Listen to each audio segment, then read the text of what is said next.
In this week's episode of Akame ga Kill, Tatsumi officially joins the assassination group, Night Raid. And I don't know if I mentioned this before, but that intro is badass. So the second episode of Akame ga Kill certainly ups the ante a little bit. We got some cool action this week, and we even got to learn a little bit more about Night Raid, where their organization is located, who their leader is, and we even got to learn a little bit about some of the individual members of the group. We didn't go too deep into any of their backstories aside from Akame. We mostly were just attaching names to bodies, but still, it was just nice to see them in a more relaxed environment and get to see what they're really all about.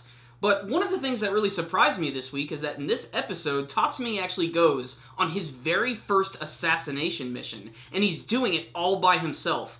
Essentially, he's trying to assassinate this one corrupted soldier by the name of the Ogre. It's just this one big Arnold Schwarzenegger jacked dude with a massive sword, and Tatsumi's battle with him is really interesting because he tries to trick him at first and seem like he's just trying to join the army and he's going to try and see if this guy's going to be like his way in.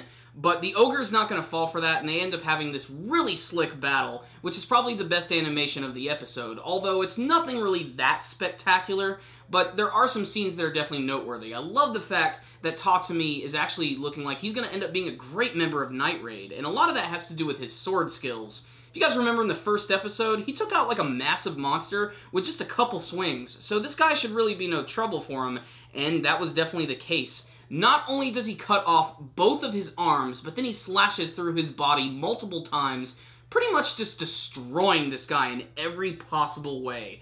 And this has to do with some of the skill that he gained, I'm guessing, when he was younger, and maybe some of the stuff that he learned from Akame this week, because it looks like he's going to be individually trained by the different members of Night Raid. Speaking of which, we get to learn a lot about them this week. First, we actually get to go to their organization, and what's really great is when Tatsumi first arrives, he starts to meet some of the members. The first one is Shelly, who's a very soft-spoken and somewhat dim-witted girl, and she was the one who was using those massive scissors in the last episode. And she even mentions to Tatsumi that if you decide to leave, you're probably going to be killed because you know where our organization is, but that's just not the case. She's actually just sort of messing with him a little bit. We then get to see some of the other members. Of course, there is Akame. She is sort of the namesake of the series, and it's pretty obvious that she is going to be one of the main characters of the show. First and foremost, they do get into her background a little bit. They actually say that she used to be a member of the Empire. She was one of the most badass assassins, but then she eventually met the leader of Night Raid and was swayed to go over to their side. Speaking of which, the leader of Night Raid is this one badass-looking chick who has an eye patch and a big robotic arm that kind of reminds me out of something from Bionic Commando, because she can actually, like, fire it like a grappling hook. And she actually does that to catch Leone this week, who is that one weird animal girl. And she doesn't really get to do too much this week. However, she does have one standout scene where she teams up with Akame to take out this one dude. And they just trick him, stab him through the chest, and I love the comment that Leone made when they actually killed this guy. She said, "2 girls, aren't you lucky?" My least favorite member of the group is definitely Mine. She's basically your typical tsundere girl. She has a cold disposition, she doesn't like the main character, but it's pretty obvious she's gonna warm up to him eventually. In fact, in the next episode, it looks like she's gonna be working with him, so they're going to be forced to have to like each other. There's also Bulot, who is still my favorite member of the group. He is badass. He's just a big jack dude with a massive pompadour. And I don't know what's going on, but is the pompadour like a thing right now? Like, we've seen it with Knuckle, we've seen it with Space Dandy, and now we're seeing it with Bulot here. And not only did he have badass armor before,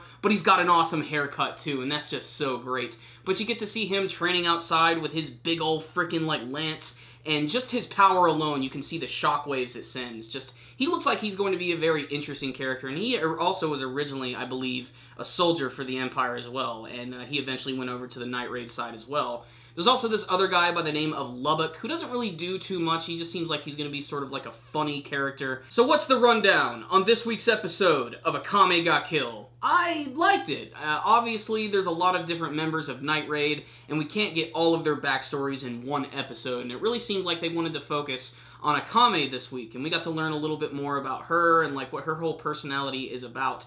And I really like how quickly she came around, because in the beginning of the episode, I pretty much just figured she was going to be very similar to Mine. She just hated Tatsumi for absolutely no reason whatsoever. But as the episode went on, we actually get to figure out why she was being so tough on him, and that's because she didn't want him to die on his very first mission. And at the end of the episode, there is a very humorous scene where she actually completely strips him down naked to see if he has any scratches on him, because apparently a former member of the team went out on their very first mission and claimed that they weren't hurt, but they were actually poisoned from a deadly attack and they didn't tell anybody about it. So even though she was giving him a hard time, she was really just very worried about him. And it of course leads to a very funny scene where he's pretty much just sitting there completely buck-ass naked, and that just gives Leone a chance to sort of give him a hard time. The other different members of Night Raid this week were great. Like I said, I like seeing them in a relaxed setting because last week they were just showing how badass they are, but at least in this week's episode we got to see that they're actual people too, with characters, even if some of their characters are annoying just like mine. Something that I think is pretty interesting is that they decided to introduce the leader this week, and I'm not really sure what to take from her quite yet. I just know that her design looks really awesome and unique, and I like the whole bionic commando arm. I think that's really cool.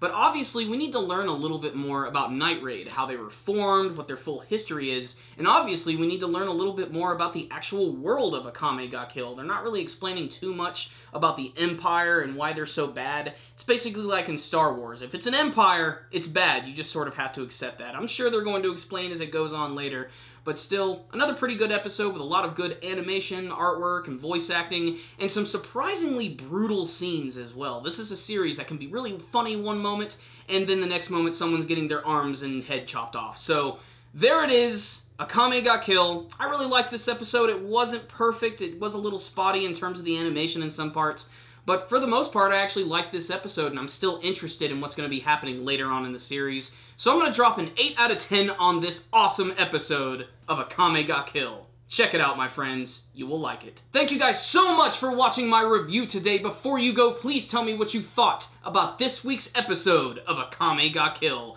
Do you have a favorite member of Night Raid? And before you go, make sure and hit that like button so you can give this video a thumbs up. It really helps out our videos a lot. And you can also check us out on Facebook and on Twitter. I'll put links to those in the description box below. And make sure to subscribe to the channel if you haven't already. So guys, I'll see you next time. Super Kami Guru 9000.